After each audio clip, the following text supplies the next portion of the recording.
धनु राशि वाले बंधुओं, आप सभी का स्वागत करते हैं, हृदय से अभिनंदन करते हैं धनु राशि भिंड यूट्यूब चैनल में। तो धनु राशि वालों, जरा ध्यान से सुनिए। सबसे पहले आप सभी को और आपके संपूर्ण परिवार को दीपावली की हृदय से शुभकामनाएं। आगामी दीपावली का यह जो पर्व है, यह आपके जीवन में माता लक्ष्मी की पूर्ण कृपा लेकर आए, आपके जीवन में सारी दुख तकलीफों को दूर करे और माई की अभूतपूर्व कृपा और आशीर्वाद आपको प्राप्त हो, आपका जीवन सुखी रहे।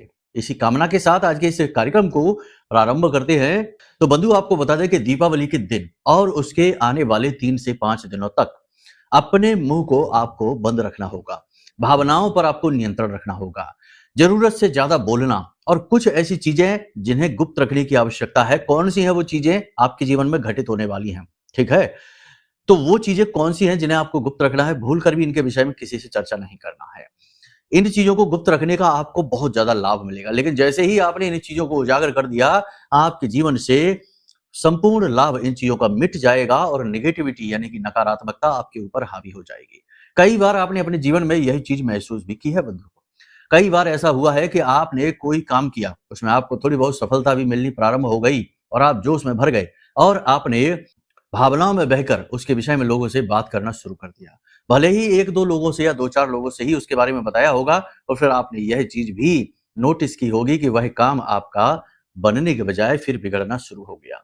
बंधु, ये संसार इसी प्रकार कार्य करता है। यहाँ आपके अपने चारों तरफ बहुत सारे लोग हैं जो हर वक्त आपके साथ रहते हैं और आपसे प्रेम भाव भी दिखाते हैं, लेकिन आपको ऊपर उठते हुए कोई देखना नहीं चाहता है। अपने से अपना खास से खास इंसान भी कहीं ना कहीं मन में थोड़ा बहुत भाव जलन का तो रखता ही है। और ये जो निगेटिविटी होती है ना, इस कलयुग के समय में यह बहुत अधिक शक्तिशाली है। मतलब कहने का यह है कि आप 1 महीने तक लगातार भगवान की पूजा करिए, अनुष्ठान करिए, उससे शायद आपको ईश्वर की कृपा मिले या ना मिले या कम मिले, लेकिन यदि आपने एक बार कोई गलत कार्य कर दिया, उसका पाप कर्म आपको 100% घेरेगा और आपको उसका दंड, उसकी सजा अवश्य मिलेगी। कहने का मतलब यह है कि यहाँ पर नेगेटिविटी का प्रभाव बहुत ज्यादा है। आप अपने आसपास या दुनियादारी में खबरें तो सुन ही रहे होंगे, किस किस प्रकार के वातावरण, न्यूज, किस प्रकार के लोग घटनाक्रम और कृत्य नीच कर्म कर रहे हैं कि सुनकर भी आश्चर्य होता है कि क्या ऐसा भी हो सकता है। यानी कि नकारात्मकता की हदें पार हैं। अब ये सारी बातें हम आपको इसलिए बता रहे हैं कि आपके आसपास भी जो लोग घूम रहे हैं, जो आपके अपने हैं, उनमें से भी बहुत सारे ऐसे लोग हैं जो नहीं चाहते कि आप किसी भी प्रकार से तरक्की करें। ऊपर ऊपर से तो वो यही दिखाएंगे कि उन्हें दुख है, वो चाहते हैं कि आप परेशानियों से बाहर निकले, लेकिन जैसे ही आप इनसे बाहर निकलेंगे, आप खुश होकर इन बातों को जाहिर करेंगे, आपके जीवन में नेगेटिविटी आ जाएगी। जी हाँ, तो कहने का मतलब यह है कि आपके जीवन काल में अगले 3 से 5 दिनों में 5 बड़ी घटनाएं घटने जा रही हैं, जिनमें 3 बेहद शुभ हैं। वो आपको बहुत कुछ देने वाली हैं, लेकिन इनका बस यही है कि आपने अगर इन बातों के बारे में जरा भी किसी को बता दिया, सलाह लेने के लिए या किसी अन्य लिहाज से, तो आपको इसकी कीमत चुकानी होगी। यानी आपकी जो शुभ घटनाएं हैं वो तुरंत अपना प्रभाव समाप्त कर देंगी और अशुभ घटनाओं में बदल जाएंगी। कौन सी है वो घटनाएं, किस प्रकार से भविष्यवाणियां होंगी, किस प्रकार से आपको अपने आने वाले समय और काल को प्लान करना है, अपने ऊपर किस प्रकार से नियंत्रण रखना है, सारी बातें आपको कार्यक्रम में हम समझाने वाले हैं ही। इसी के साथ साथ दीपावली के दिन सुबह से लेकर रात्रि तक की आपको ऐसी वैदिक दिनचर्या बताएंगे जो आप पूर्ण भी कर पाएंगे, यानी जिसका आप पालन भी कर पाएंगे और जिसका पालन करने से माता लक्ष्मी विवश हो जाएंगी, मजबूर हो जाएंगी आपके जीवन में आने के लिए, निवास करने के लिए, आपको अपनी कृपा देने के लिए। जी हाँ बंधुओं, देवी देवता यूं ही सहर्ष किसी को अपनी कृपा नहीं देते, आशीर्वाद तो देते हैं लेकिन कृपा नहीं देते। कृपा वो उसी को देते हैं जो हठ करता है, मेहनत करता है, प्रयास करता है, तप करता है। तो हम ऐसी ही कुछ बातें, गुप्त बातें आपको बताएंगे। कार्यक्रम बेहद ही महत्वपूर्ण है। साथ ही साथ ग्रह गोचरों के आधार पर, जैसा कि बृहस्पति ने राशि परिवर्तन कर ही लिया है, उच्च के हो गए हैं, लेकिन कर्क राशि में बृहस्पति मारक भी हो जाते हैं। तो इसी लिहाज से बृहस्पति के पूरे लाभ प्राप्त करने के लिए, यानी कि कहीं ना कहीं वो आपको हानि भी पहुंचाएंगे, नेगेटिविटी भी लेकर आएंगे, तो इसके पूरे लाभ आप कैसे प्राप्त करेंगे, इसके 2 बड़े ही शक्तिशाली उपाय आपको हम बताएंगे, जो इस दीपावली पर आपको कर लेने हैं, दीपावली के दिन ही। और आप देखेंगे, क्योंकि बृहस्पति का माँ लक्ष्मी से बहुत गहरा नाता है। आपने देखा होगा बृहस्पतिवार के दिन यानी गुरुवार के दिन जो गुरुवारी पूजा होती है, उसमें नारायण, श्री हरि विष्णु और माता लक्ष्मी की पूजा की जाती है। बृहस्पति को माता लक्ष्मी का जो नाता है वो इस प्रकार से भी देखा जा सकता है कि बृहस्पति जो है वो नारायण के ही स्वरूप माने जाते हैं। कहने का मतलब ये है कि इस दिन यानी दीपावली के दिन यानी 20 अक्टूबर को किए जाने वाले ये जो बड़े उपाय हैं, ये बृहस्पति के इस गोचर का पूरा प्रतिफल, शुभ फल आपको देंगे और नेगेटिविटी आपसे हटा देंगे।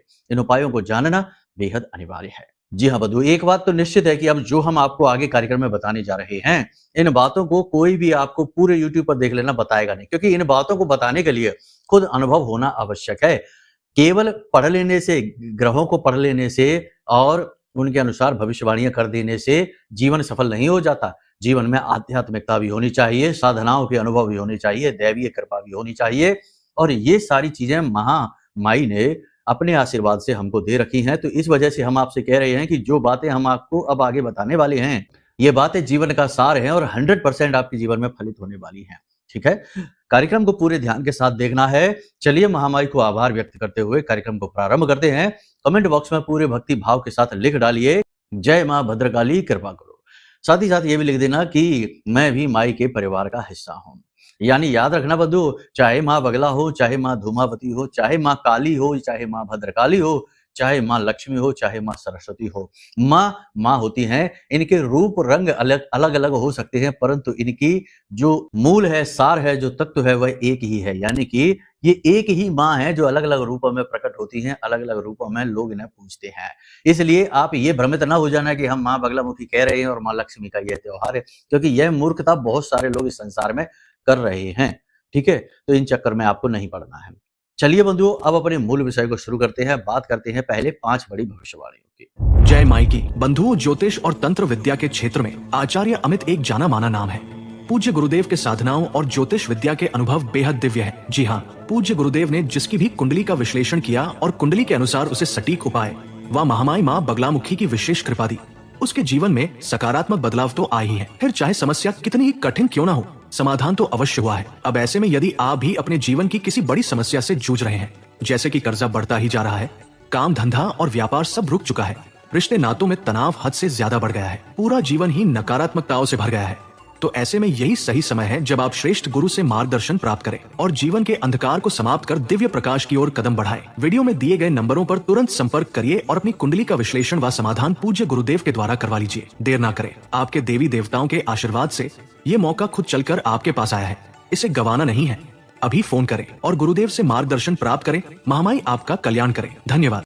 सबसे पहली भविष्यवाणी है कि आप धार्मिकता का अनुभव करेंगे, विशेष पूजा पाठ अनुष्ठान करेंगे। विशेष अनुष्ठान भी आप कर सकते हैं किसी गुरु के मार्गदर्शन या स्वयं ही, जैसा कि हम बताते हैं संकल्प लेकर पूजा करनी है तो संकल्प लेकर या किसी विशेष उपाय और क्रिया को आप कर सकते हैं, जिससे माता लक्ष्मी आपसे प्रसन्न हो जाएं और ये बहुत अच्छी बात है। अपने अधूरे पड़े कार्यों को आप पूरा करने की कोशिश करेंगे, ज्यादा पेंडिंग अब आप होने नहीं देंगे।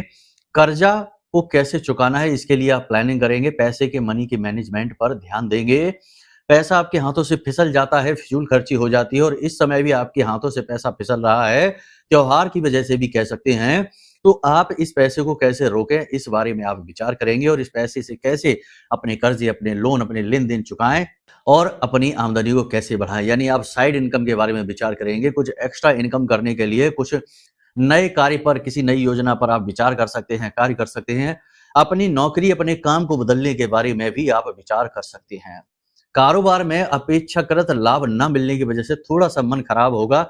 नौकरी में भी उस प्रकार से आपके काम की अहमियत न होने की वजह से, मान सम्मान की कमी होने की वजह से थोड़ा सा मन आपका खिन्न रहेगा, थोड़े थके थके से महसूस करेंगे। कार्य की अधिकता की वजह से शरीर में ताप बढ़ा रहेगा, थकान का अनुभव होगा। खास तौर से दोपहर के बाद शरीर में स्थूलता बढ़ेगी, भारीपन बढ़ेगा, काम को करने की इच्छा नहीं होगी, बुखार भी आ सकता है, हाथ पैरों में टूटन और दर्द जरूर रहेगा। युवाओं को अपने करियर को लेकर चिंता रहेगी, लेकिन चिंता की कोई बात नहीं है। दीपावली के बाद अगले 10 से 15 दिनों में आपकी 100% नौकरी लगने वाली है, यानी कि बेरोजगारी की समस्या दूर होने वाली है। बस मौके और अवसर आपके जीवन में जो आए उन्हें पहचान जरूर लेना और एक बार अपनी कुंडली जरूर दिखा लेना, क्योंकि कुंडली में कभी कभी कोई ऐसी बाधा, कोई ऐसे ग्रह योग होते हैं जो कि जीवन को आगे बढ़ने ही नहीं देते हैं, रोक कर खड़े रहते हैं। कह सकते हैं कि ये आपके पिछले जन्म के कर्मों के प्रारब्ध हैं जो आपको आगे बढ़ने नहीं दे रहे हैं। उपाय करने से, कुंडली दिखाने से, क्रियाएं करने से ये प्रारब्ध कट जाते हैं और जीवन में ईश्वर की कृपा आती है। तो कुंडली जरूर दिखा लेना अगर नहीं लग पा रही है नौकरी तो, ठीक है। इसी प्रकार जो लोग विवाह के लिए उम्मीद लगाए बैठे हैं उनके विवाह तय हो जाएंगे। दीपावली के बाद 8 से 10 दिनों के अंदर अंदर विवाह की शुभ घड़ियां आ जाएंगी, विवाह तय हो जाएगा। जो लोग प्रेम में हैं उनके प्रेम को भी मंजिल प्राप्त हो सकती है, यानी कि उनका भी विवाह तय हो सकता है। आलस्य का अनुभव आप अवश्य करेंगे, लेकिन आलस्य, काम को टालने की आदत और स्थूलता, प्रमाद को हावी ना होने दें अपने ऊपर। स्वास्थ्य को लेकर सतर्क रहें, अपने खान-पान पर ध्यान दें क्योंकि इस समय आपका खान-पान बिगड़ा हुआ है। आप भागम-भाग में दुनियादारी की अपनी सेहत को ध्यान नहीं दे पा रहे हैं। योग प्राणायाम से भी आप थोड़े दूर हो चुके हैं, थोड़ा इस पर भी आपको फोकस करने की आवश्यकता है। एक चीज याद रखना कि आप लोगों के साथ बैठेंगे, उठेंगे, सब कुछ अच्छा रहेगा, लेकिन कहीं ना कहीं आपको ऐसा लगेगा जैसे कि कोई आपको समझने को ही तैयार नहीं है। आप भले ही लोगों के लिए चाहे कितना ही कुछ भी करते रहें, लेकिन लोग आपसे अपना काम तो निकाल ले रहे हैं और आपसे अपनी इच्छाएं, मनोकामनाएं भी पूर्ति करवाते जा रहे हैं। आपका पैसा खर्च होता चला जा रहा है, लेकिन उस हिसाब से आपको सम्मान प्राप्त नहीं हो रहा है। लोग आपकी भावनाओं की कद्र नहीं कर रहे हैं, उल्टा आपका निरादर ही कर देते हैं, अपमान ही कर देते हैं। भावनाओं की कद्र ना होने की वजह से मन व्याकुल सा रहेगा, अकेलापन सा महसूस होगा, जीवन का खालीपन और थोथापन आपको स्पष्ट दिखाई देगा और यह चीज आपको थोड़ा सा मन दुखी करेगी। दाम्पत्य जीवन में वैसे तो सब कुछ ठीक है, लेकिन कहीं ना कहीं प्रेम तत्व की कमी का अनुभव रहेगा। हालांकि आप अपनी तरफ से पूरा प्रयास कर रहे हैं, जीवन साथी को पूरी तरह से मोहित करने के लिए आप सब कुछ कर रहे हैं, पैसा भी खर्च करें, अपने मेहनत भी लगाएं, पूरा ख्याल भी रखें, सब कुछ करें, लेकिन कहीं ना कहीं जीवन साथी की जो कह सकते हैं कि अनदेखी आपको खटकेगी। हो सकता है कि वो कार्यों में व्यस्त हो, इस वजह से हो, लेकिन चाहे कारण कुछ भी हो, लेकिन कहीं ना कहीं प्रेम तत्व की कमी आपको अखरेगी और यह आपको अच्छा नहीं लगेगा। कुल मिलाकर देखा जाए तो भावनात्मक दृष्टि से यह समय आपके लिए थोड़ा-सा कठिन है। ऐसे में आपको हम बता दें कि आपको अपनी भावनाओं पर नियंत्रण रखने की आवश्यकता है। दुनिया इसी प्रकार कार्य करती है। यह जीवन का कड़वा सच है। इंसान इस संसार में अकेला आया है और अकेला ही जाएगा। ये तो एक मेला है, जो मेले में वह कुछ लोगों से मिल गया, बाद में इन्हें यहीं छोड़कर फिर आगे निकल जाएगा। और एक चीज़ आपको हम बता दें कि जीवन को जियो, आनंद में जियो, लेकिन आनंद बाहर न तलाशो, अपने अंदर ही देखो। स्वतः खुद अपने आप में खुश होने की कोशिश करो, अपना सम्मान करो। आपने जीवन में जो भी कुछ किया है उसे याद करो। ये ना समझो कि आपने कुछ ले नहीं पाया, हासिल नहीं कर पाया, आप जहाँ के तहाँ रह गए, मेहनत आपकी निष्फल हो गई। सब कुछ अपनी जगह ठीक है, लेकिन ये दुनियादारी के आंकड़े हैं, दुनियादारी का तरीका है। लेकिन आप अपने बारे में क्या सोचते हैं? अपने आप से प्रेम करिए, अपना सम्मान करिए, अपनी रिस्पेक्ट करिए। आपने जो मेहनत की है, जो संघर्ष किया है, उसके लिए अपने आप को शीशे में एक बार खड़े होकर देखिए। आपने जो कुछ कहा, जो कुछ किया, जो भी लोगों के लिए किया, ईमानदारी, मेहनत, दया, संघर्ष, सारी चीजों को एक बार याद करिए। अपने आप को एक हीरो की तरह देखिए। देखो, जब आप अपना सम्मान करोगे तो आपको अपने आप से प्रेम होगा। अपने आप से प्रेम होगा तो अपने कार्यों पर गर्व का अनुभव होगा, और जब गर्व का अनुभव होता है तो आनंद उत्पन्न होता है। ऐसा तो है नहीं कि आप हाथ पे हाथ रखे बैठे हैं, आपने जीवन में कुछ किया ही नहीं है। लेकिन जैसे ही आप दुनियादारी की दृष्टि से अपने जीवन को देखते हैं, यानी लोगों की दृष्टि से अपने जीवन को देखते हैं, तो आपको जीवन का खालीपन दिखाई देता है। क्योंकि लोगों के अंदर भूख है, उनके अंदर तो चाह है कि कोई कहेगा गाड़ी नहीं है, कोई कहेगा मकान नहीं है, कोई कहेगा ये नहीं है, वो नहीं है, साधन नहीं, संसाधन नहीं, पैसे की कमी है। सब लोग ये चीजें कहेंगे क्योंकि वो आपसे यही चाहते हैं, उनकी दृष्टि यही है। लेकिन आप स्वयं से क्या चाहते हैं, यह और अधिक महत्वपूर्ण है। वो भी जरूरी है, ऐसा नहीं है कि वो छोड़ देना है।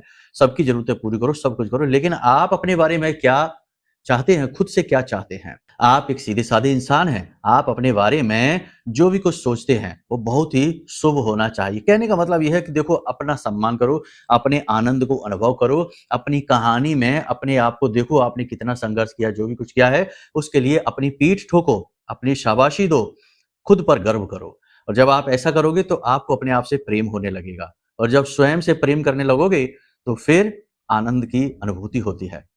क्योंकि जब आप खुद से प्रेम करेंगे तो आप इस शरीर से प्रेम नहीं कर रहे हैं, आप अपने आप से प्रेम कर रहे हैं, जो इस शरीर के अंदर बैठा हुआ है, जीव बैठा है। और वो भी कहीं ना कहीं, देखो, ये एक रास्ता होता है स्वयं के बोध का। वैसे तो रास्ता ये है कि आंख बंद करके बैठो, ध्यान करो, समाधि में जाओ, वो एक अलग रास्ता है, लेकिन इस तरह हर व्यक्ति नहीं जा सकता। लेकिन ये एक सरल मार्ग है कि इससे आपको पता चलेगा कि आप असल में कौन हैं। स्वयं का बोध होने लगेगा और जब बोध होगा तो आनंद उत्पन्न होने लगेगा। खुद में ही खुश रहना शुरू कर दोगे, दुनिया की जरूरत नहीं पड़ेगी, अपने आप में ही पूर्ण हो जाओगे। ठीक है ना? और जब स्वयं से ही पूर्ण हो गए तो फिर दुनिया में कोई क्या सोचता है, कौन आपकी भावनाओं की कद्र करता है, कौन आपसे प्रेम करता है, कोई ज़्यादा फ़र्क नहीं पड़ेगा इन सब चीज़ों से, क्योंकि आप अपने आप में संतुष्ट हो जाओगे। और जहाँ संतुष्टि का भाव उत्पन्न होने लगा, वहीं आप खुश होने लगे। और यही तो जीवन का मूल सार है, आनंद में रहना, है ना? ऐसा कोई इस संसार में इंसान ही नहीं है, कोई जीव ही नहीं जिसके जीवन में परेशानियाँ ना हो। तो आप परेशानियों से जीवन को ना आँकिए, जीवन के सार तक पहुँचने की कोशिश करिए, एसेंस तक, मूल तक पहुँचने की कोशिश करिए, ठीक है? उम्मीद है आप हमारी बातों को समझ चुके हैं। अगर हम आपको अपनी बातें समझा पाते हैं, हमारी बातें आपके जीवन में प्रभाव डालती हैं, तो हम ये समझेंगे कि हमारा ये कार्य, ये मेहनत सफल हो जाती है। प्रतिदिन आपके लिए कार्यक्रम बनाते हैं, प्रतिदिन मेहनत करते हैं, केवल इसी भाव से कि जो भी कुछ हमने महामाई की कृपा से जाना है, वो आप तक पहुँचा सके, आपके जीवन में कहीं न कहीं थोड़ा बहुत ही प्लस कर सकें, एक चीज़ जोड़ सकें, ठीक है? उम्मीद करते हैं सारी बात आपने समझ ली है। अब इसके बाद भक्ति, भगवान की भक्ति, माई की भक्ति, जिस भी भाव की ईश्वर में आँख बंद करके बैठिए और उनके चित्र को अपनी आँखों के सामने लाने की कोशिश करिए, ध्यान करने की कोशिश करिए। आपको ईश्वर ने क्या-क्या दिया है, स्वस्थ शरीर दिया है, घर, मकान, गाड़ी, जो भी कुछ आपके पास है, नहीं है जो उसे छोड़ो, नहीं है कि तो कोई सीमा ही नहीं है। कार आ गई तो हेलीकॉप्टर की माँग आ जाएगी, घर आ गया तो बंगले और पता नहीं क्या-क्या महल की माँग हो जाएगी। नहीं है उसको ना छोड़ो, जो है उसको ध्यान दो। शरीर है, स्वस्थ शरीर है, हाथ-पैर काम कर रहे हैं, पाचन शक्ति काम कर रही है, दिमाग काम कर रहा है, परिवार है, बच्चे हैं, जो चीज़ें हैं उन सब के लिए ईश्वर को धन्यवाद देना प्रारंभ करो। अपने ईश्वर के उसी स्वरूप को, हनुमान जी को प्रेम करते हो, पूजते हो, हनुमान जी के चित्र आँखों में लेकर आओ और हनुमान जी को धन्यवाद दो कि हे प्रभु, आपने हमें इतना स्वस्थ शरीर दे दिया, हम आपको आभार देना चाहते हैं, हम तो तृप्त हो गए। इस प्रकार से प्रेम, है ना? जब आप स्वयं से प्रेम करेंगे तो आपके मन में अपने आप ही अपने आराध्य के प्रति भी लगाव, प्रेम, जुड़ाव महसूस हो जाएगा और फिर आप उनसे जुड़ने लगेंगे। जब आप ईश्वर से जुड़ जाएँगे, परम तत्व से जुड़ जाएँगे, तो आप पूर्ण हो जाएँगे। आपके जीवन का उद्देश्य पूर्ण हो जाएगा। आपके कार्य सिद्ध होने लगेंगे। इस क्रिया से यकीन मानिए इस प्रकार से यदि आप जीवन को ढालेंगे, तो जो चीज़ों के लिए आप अभी परेशान हैं ना, तड़प रहे हैं, कोई रोग है परिवार में या फिर कोई लोन है बहुत बड़ा या कुछ भी है, ये चीज़ें अपने आप ठीक होनी शुरू हो जाएँगी, अपने आप। क्योंकि आपके अंदर से जो वाइब्रेशंस निकलेंगी ना, जो तरंगें निकलेंगी, वो इतनी पॉजिटिव हो जाएँगी कि नेगेटिविटी को जगह ही नहीं मिलेगी आपके पास रुकने के लिए। नकारात्मकता आपके पास ठहर ही नहीं पाएगी किसी भी कीमत पर।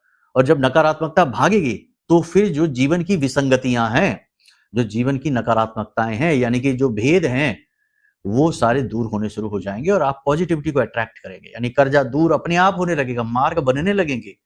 जो आप चाहते हैं वो चीज़ें आपकी ओर आकर्षित होने लगेंगे। इसी को तो लॉ ऑफ अट्रैक्शन कहते हैं। माँगते रहना भगवान से, भगवान गाड़ी दे दो, कर्जे से मुक्ति दे दो, भगवान मुक्ति दे दो। इस तरह भगवान नहीं सुनते हैं। भगवान शब्द की भाषा नहीं जानते। भगवान आपके इस रूप रंग को भी नहीं जानते। भगवान जानते हैं भावनाओं की भाषा, इमोशंस, है ना? तो बस अपनी भावनाओं को प्रकट करिए और आप देवताओं से जुड़ जाएँगे, ठीक है ना? देखो, बताना हमारा काम है। आपने कितना समझा, कितना जाना, अगर 1% भी सीख लिया और अपने आप को बदल लिया, हमारा काम सफल, हमारा जीवन सफल। अब बात करते हैं उपायों की। देखो, बृहस्पति जो है ना, इस समय पर बहुत शक्तिशाली हो चुके हैं। कर्क राशि में उच्च के हो चुके हैं। अब शक्तिशाली के साथ-साथ कर्क में थोड़े मारक हो जाते हैं, यानी कि जैसे ही बृहस्पति का भाव जो शक्ति बढ़ती है, तो कुछ चीज़ें बहुत पॉजिटिव हो जाती हैं। पैसा अट्रैक्ट होने लगता है जीवन में। सुख, शांति, वैराग्य, संतत्व, ईश्वर के प्रति प्रेम, धर्म की भावनाएं ये जागृत होने लगती हैं, लेकिन कहीं न कहीं अभिमान भी जागृत होता है, प्राउड भी, क्योंकि बृहस्पति को ज्ञान बहुत है, बहुत ज़्यादा ज्ञान है और इस ज्ञान का अभिमान भी है ही, क्योंकि जब कोई चीज़ अधिक होती है, तो उसका अभिमान भी हो ही जाता है। देवी-देवता भी अब इस अभिमान से बचे नहीं हैं, ये याद रखना। देवताओं को भी अभिमान हो जाता है, जैसे इंद्र को इंद्रासन का अभिमान हो जाता है, ठीक है? तो उस अभिमान को तोड़ने के लिए भगवान कोई ना कोई एक राक्षस उत्पन्न कर देते हैं, जो इंद्रासन को छीन लेता है, इंद्र के अभिमान को समाप्त कर देता है।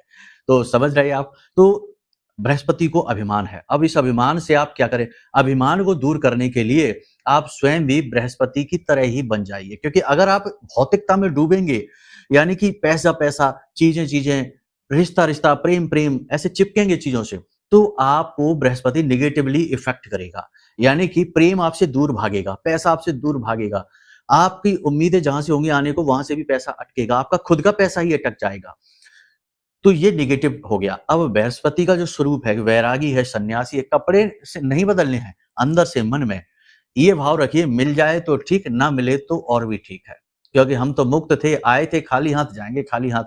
लेकिन कर्म पूरी मेहनत से करेंगे, प्रयास पूरी मेहनत से करेंगे, उसमें कोई कसर नहीं छोड़ेंगे और भगवान की भक्ति भी करेंगे। प्रतिदिन चाहे रामायण की 2 चौपाई 4 चौपाई पढ़िए, चाहे प्रतिदिन हनुमान चालीसा, सुंदरकांड थोड़ा बहुत ही पढ़िए, पूरा नहीं पढ़ सकते, यानी प्रतिदिन विशेष पूजा करिए, विशेष धार्मिक ग्रंथ को आप पढ़िए। ये नियम बना लीजिए, बृहस्पति को अनुकूल करने का पहला उपाय है। दूसरा उपाय बृहस्पति को अनुकूल करने का है कि आपके घर का जो ईशान कोण है, उस ईशान कोण में आप एक पीतल का कटोरा रख सकते हैं या कांच का कटोरा रख सकते हैं। उसमें जल डालिए, थोड़ी सी पिसी हुई हल्दी डालिए, पीले रंग का एक पुष्प रखिए, थोड़ा सा इत्र और एक सिक्का चांदी का उसमें डाल दीजिए। इस जल को आप भर के घर के ईशान कोण में रख दीजिए। ये एक तरीका हो गया। दूसरा तरीका ये हो गया कि आपकी कुंडली दिखा लो। आपकी कुंडली में भी दिशाएं होती हैं, जैसे जो लग्न होता है वह पूर्व दिशा है। लग्न से 7वां जो भाव होता है, यानी पहले भाव के बाद जो 7वां भाव है वह पश्चिम दिशा होती है। तो कुंडली अपनी दिखा लो, तो आपकी कुंडली में बृहस्पति की क्या स्थिति है, उसी स्थिति के अनुसार इस बृहस्पति के कटोरे को रखना है। मान लो कि आप बृहस्पति आपकी कुंडली में लग्न भाव में ही बैठी हैं, तो आपको पूर्व दिशा में ये कटोरा रखना है। यदि बृहस्पति आपकी कुंडली में 10वें भाव में बैठे हुए हैं, तो दक्षिण दिशा में आपको यह कटोरा रखना है। यदि चौथे भाव में बैठे हैं, तो उत्तर दिशा में यह कटोरा आपको रखना है। इस प्रकार से कुंडली के अनुसार हम आपको ना केवल बृहस्पति के, अन्य ग्रहों के भी उपाय बता देंगे अगर कोई दोष है तो, साथ ही साथ इस कटोरे के सबसे अच्छे यानी बेस्ट रिजल्ट आपको कैसे मिलेंगे, ये आपकी कुंडली के अनुसार बता देंगे। ठीक है, तो कुंडली दिखा लो, सबसे बेहतर रहेगा। आपने ये चीज देखी भी होगी, जो बड़े बड़े लोग होते हैं, अमीर लोग, बहुत रईस लोग होते हैं, उनके यहाँ ये जल के पात्र और उसमें पुष्प तैरते रहते हैं। ज्यादा बड़ा पात्र लगा देते हैं वो लोग, तो ज्यादा पुष्प तैर रहे होते हैं। तो ये आपने देखा होगा बहुत सारे लोगों के यहाँ। हमारे यहाँ भी बहुत से जो हमारे दर्शक हैं वो हमें बताते हैं, गुरुजी आपने ये उपाय बताया था, हमने देखा था, हम एक लीडर के यहाँ, एक नेता के यहाँ गए थे, उनके बंगले में हमने देखा था कि एक जगह पर ऐसा बड़ा सा पात्र रखा था जल का, उसमें पुष्प तैर रहे थे। तो हमने सोचा सजावटी सामान है, लेकिन अब पता चला कि ये तो उपाय था। लेकिन ये उपाय कोई बताएगा नहीं आपको, लोग चुपचाप करेंगे, आप बस देखेंगे, सोचेंगे हाँ ये तो देखो सजावटी सामान रखा है, बहुत अच्छा। लेकिन आपको नहीं पता कि वो एक सीक्रेट है, वो एक उपाय है। ठीक है, आप यकीन मानिए कि एक ऐसे व्यक्ति से हमारी बात हुई जिन्होंने ये कहा कि एक व्यक्ति था, उनका जो मित्र था, वह पहले बहुत छोटा सा कार्य करता था, कोई ड्राइवर वगैरह था, लेकिन उसने कुछ ऐसा उपाय किया, कुछ ऐसी क्रिया की कि 2-3 साल में ही उसका काम लाखों करोड़ों का हो गया। बड़ा व्यापार, बड़ा उद्योग उसके हो गए, कुछ ऐसी तरक्की उसने की अद्भुत कि 2-3 सालों में ही उसने बहुत सफलता हासिल की।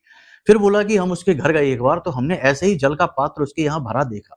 बोला, हमने उससे पूछा भी कि ये क्या है? तो उसने कह दिया कुछ नहीं, ऐसा ही डेकोरेशन है। लेकिन आज जब आपका कार्यक्रम में हमने देखा, क्योंकि हमने ये उपाय पिछले भी कार्यक्रम में बताया, तो आपके कार्यक्रम में जब हमने ये उपाय देखा तो हमारा दिमाग ठनका कि अरे ये तो बहुत बड़ा उपाय है, बृहस्पति का उपाय। बृहस्पति धन का देवता है, आरोग्य का देवता, ज्ञान का देवता, कुंडली का आधार। बृहस्पति अनुकूल तो सब अनुकूल हो गए। ठीक है, तो ये एक उपाय आप कर लीजिए, बहुत जरूरी है। दूसरा उपाय आपको हम बता देते हैं। इस उपाय को आपको दीपावली के दिन ही करना है। सुबह के वक्त करें या रात्रि के समय करें, गोधूली अवस्था के समय पर कर लें। जब दिन और रात्रि मिल रहे होते हैं, वह सर्वश्रेष्ठ समय होता है ऊर्जाओं के जागरण का। गोधूली काल कहते हैं उसे। तो आपको क्या करना है कि एक पीले रंग का कपड़ा लेना है, उस कपड़े में आपको पीली कौड़ियां रखनी है, 7 कमलगट्टे, 7 कौड़ियां, 1 चांदी का सिक्का और 1 हल्दी की गांठ आपको रखनी है। और आपको इस कटोरी को, एक कटोरा बड़ा लेना है, उसमें जल स्वच्छ जल डालना है, स्वच्छ जल डालना है और पिसी हुई हल्दी उसमें घोल देनी है, मिला देनी है। ठीक है, और उसमें थोड़ा सा इत्र डाल देना है, थोड़ा सा गंगा जल डाल देना है और इस पोटली में जो आपने सामान भरा है, पीले धागे से लपेटकर इस पोटली को उस जल में डुबा देना है। ठीक है, और थोड़ी देर डूबे रहने के बाद इसे उठा लेना है और इसमें से जो जल निकले उसे उसी पात्र में जाने देना है। ठीक है, और इसके बाद जो आपकी ये पोटली बनी है, इस पोटली को ले जाकर अपने घर के मुख्य दरवाजे पर अंदर की ओर, कोई इसे देखे ना, और बाईं ओर, ठीक है, जब आप घर से बाहर निकले तो बाईं ओर हो और घर के अंदर की ओर इस पोटली को चुपचाप, छोटी सी पोटली बनेगी इतनी बड़ी, इस पोटली को चुपचाप बांध देना, कोई देखे ना, छिपा कर रखना। ठीक है, इस क्रिया को आप कर लीजिए। इससे 2 काम बहुत जरूरी होंगे। पहला कि बृहस्पति तुरंत अनुकूल हो जाएगा। दूसरा ये कि माता लक्ष्मी आपके घर में आने के लिए विवश हो जाएंगी, 100% विवश हो जाएंगी। आप इस उपाय को करेंगे और 7 दिन के अंदर अंदर आपके जीवन में पैसा आएगा। लिख कर ले लेना ये काम आप। लिख कर ले लो, ठीक है। 7 दिन के अंदर अंदर आपके घर में, आपके जीवन में पैसा आएगा। इतना बड़ा उपाय है, इसे आप करके देखिए, कोई मंत्रोच्चारण नहीं है। अब कुछ जरूरी उपाय देखो, वैसे तो आपने घर की सफाई और ये पेंट वेंट और पता नहीं दुनिया भर का क्या क्या कर ही लिया, लेकिन कुछ जरूरी काम है जो आप जरूर करिए। देखो, दीपावली के दिन पशुओं को भोजन जरूर कराओ, गाय को भोजन कराओ, चिड़ियों के लिए दाना डालो, दया भाव रखो। बाजार जाओ सामान खरीदने, दिए खरीदने, पटाखे खरीदने, तो उन लोगों से खरीदो जो गरीब हैं, बूढ़ी औरतें बैठी हैं, छोटे बच्चे बेच रहे हैं। दिमाग ना लगाओगे, अरे ये तो इनकी तो ये है, इनका तो ये है, इनके पिता ने तो यहाँ कर ली होगी, ये तो साइड में है, ये है, वो है। दिमाग नहीं लगाना है, ठीक है ना। हर जगह हमको अपना दिमाग नहीं लगाना होता है, हमें अपना भाव दिखाना होता है। नहीं तो फिर भगवान भी दिमाग लगाने लगते हैं, जब आप उनसे कुछ मांगते हैं तो भगवान भी दिमाग लगाने लगते हैं कि अरे इसको दे दिया तो ये तो खाएगा पिएगा, मौज करेगा, ये तो खुद ही अपने शौक में डूब जाएगा। ऐसा ना हो, है ना, समझिए आप। तो जो गरीब हैं, सड़क के किनारे बेच रहे हैं सामान, उनसे सामान खरीदिए। जो बहुत गरीब हैं और बच्चे हैं, आपको दिख जाएंगे, तो उनसे पैसे ना तुड़ाइए, है ना। 200 रुपए का सामान हुआ तो ये नहीं कि हम 150 देंगे, 180 देंगे, ये नहीं करना है। उल्टा थोड़ा ज्यादा ही दे दीजिए चुपचाप, और किसी को कुछ नहीं कहना है। 250 रुपए दे दो, 50 रुपए उस बच्चे को दे दो, उस बूढ़ी दादी को दे दो, उस बूढ़ी औरत को दे दो। उसके घर में थोड़ी मिठाई पहुंच जाएगी। उसके बच्चे जो होंगे घर पे, उसके जो इंतजार कर रहे होंगे, या वो खुद ही होगी अकेली बेचारी, तो 2 चीजें एक्स्ट्रा ले लेगी आपके नाम से, आपकी दी हुई धनराशि। इससे बड़ा कोई दान है क्या? और ये गुप्त है। तो ऐसा आप करिए। जो सड़क किनारे छोटे छोटे बिल्कुल बेचारे बैठे रहते हैं, 100-200 रुपए कमा लेते हैं, तो वो भी बड़ी बात है उनके लिए। आपकी तो दुनिया की दिवाली तो हजारों लाखों में मन रही है, लेकिन उनकी दिवाली तो 100-200-400 में ही मन जाएगी। तो इस भाव के साथ निकलिए, है ना। ये ना सोचिए कि हम खरीदने जा रहे हैं। आप कितनी ही अच्छी दिवाली मना लेना, देवताओं की कृपा नहीं होगी आपके ऊपर जब तक कि आप दूसरों की दिवाली ना मनवाएं, है ना। दूसरों को प्रेम ना दें, दूसरों को भाव ना दें। तो आपके पास धन कम है तो कम करिए, ज्यादा है तो ज्यादा करिए। ये थोड़े ही है कि हमारे पास तो धन बहुत कम है गुरुजी, हम कहां से करें, हम तो खुद ही परेशान हैं, ये बातें कर रहे हैं। अरे ये बातें निरर्थक हैं, बेकार हैं, है ना। तो अगर मान के चलो कि आपके पास 500 रुपए का है, तो उसमें से 20 रुपए का कर लो दान, 50 रुपए का कर लो, अपना थोड़ा कम कर लो ना, है ना। इच्छा पूर्ति तो होती नहीं कभी भी।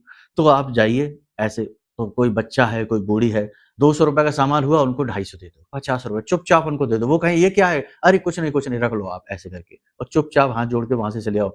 फोटो नहीं खिंचाना है, नहीं बहुत से लोग तो सेल्फी खींचने लगते हैं, फेसबुक पर डाल रहे हैं, ये कर रहे हैं, लो हमने दान किया। ये सब ड्रामा नहीं, नौटंकी नहीं, ये सब कर्म जब आप करते हैं, अगर आपने ऐसा कर लिया तो इससे बड़ा नीच कर्म ही नहीं है कोई। पुण्य की जगह दुनिया भर का पाप समेट कर ले आए, ठीक है। तो गरीबों पर दया करनी है, मोल भाव नहीं करने हैं, पैसे नहीं तुड़वाने हैं। 50-100 रुपए, 1000 रुपए, 500 रुपए कोई ज्यादा भी ले जाएगा तो वो थोड़ा अच्छे से दिवाली मना लेगा आपकी वजह से। कभी कभी बेवकूफ बनने में बड़ी समझदारी है, हर वक्त समझदारी दिखाने में बड़ी मूर्खता है ना। आप समझिए, जीवन वो नहीं है जो हमें अपनी इन खुली आंखों से स्पष्ट दिखाई देता है। कभी कभी इस बुद्धि, इस इन इंद्रियों के और इस बुद्धि के परे भी जीवन का रूप होता है, और हमें वो देखना पड़ता है। इसी से तो हमारे पुण्य कर्म इकट्ठे होते हैं, हमारे प्रारब्ध मजबूत होते हैं, कर्म प्रबल होता है, ठीक है ना। उम्मीद करते हैं सारी बातें आपने समझ ली हैं, उपाय क्रियाएं। कुंडली दिखवाना है तो नंबर वीडियो में दिए गए हैं, इन नंबरों पर फोन कर लेना। श्रेष्ठतम कुंडली आकलन करेंगे, कोई बिना मतलब की पूजा पाठ रत्न वगैरह नहीं बताएंगे। जो उपाय हैं बिल्कुल सटीक, उन्हीं के बारे में बात करेंगे, ठीक है। इसी के साथ साथ अपने जीवन से पूरी तरह से नेगेटिविटी को मिटाना चाहते हैं तो गुरु का कृपा, गुरु का आशीर्वाद है, यह महारक्षा कवच। इसे ऑर्डर कर लीजिए, बिना मेहनत के ही आपके जीवन में महामाई की कृपा आ जाएगी। हमारी साधना का बल इस कवच में समाहित है। इसी के साथ साथ महामाई के दिव्य मंत्र से जागृत और अभिमंत्रित है यह महारक्षा कवच। इसके जो लोगों के पास पहुंचे हैं वो अनुभव आपको बताने चलेंगे तो 4 घंटे का कार्यक्रम भी छोटा पड़ जाएगा। इतने अनुभव हैं लोगों के, बहुत ही शुभ अनुभव हैं। आपको ये अनुभव खुद हासिल करना होगा, इसे अपने घर मंगवाना होगा, बहुत ही छोटी सी दक्षिणा के साथ में। श्रेष्ठतम तो ये रहेगा कि कुंडली आकलन भी करा लो और इस कवच को भी मंगा लो। तो एक तरफ कुंडली का अगर कोई दोष है, क्योंकि वह तो आपके पिछले जन्म का प्रारब्ध है, वो तो काटना ही पड़ेगा, वो हट जाएगा। दूसरा, इस जन्म में अगर कोई नेगेटिविटी है, किसी ने कुछ करवा रखा है, तंत्र मंत्र बंधन, तो वो इस कवच से हट जाएगा और आपकी यात्रा जो जीवन की है यह बड़ी ही सरल हो जाएगी, ठीक है। चलिए बंधु, उम्मीद करते हैं सारी बातें आपने समझ ली हैं। अब हम यहीं पर अपनी वाणी को विराम देते हैं। बस उम्मीद यही करते हैं कि जीवन को सिर्फ जीना नहीं है, इसको सफल भी बनाना है बंधुओं, सिद्ध करना है इसको, ठीक है, चलिए बंधु प्रेम से बोलिए जय माई की, जय माँ बगलामुखी।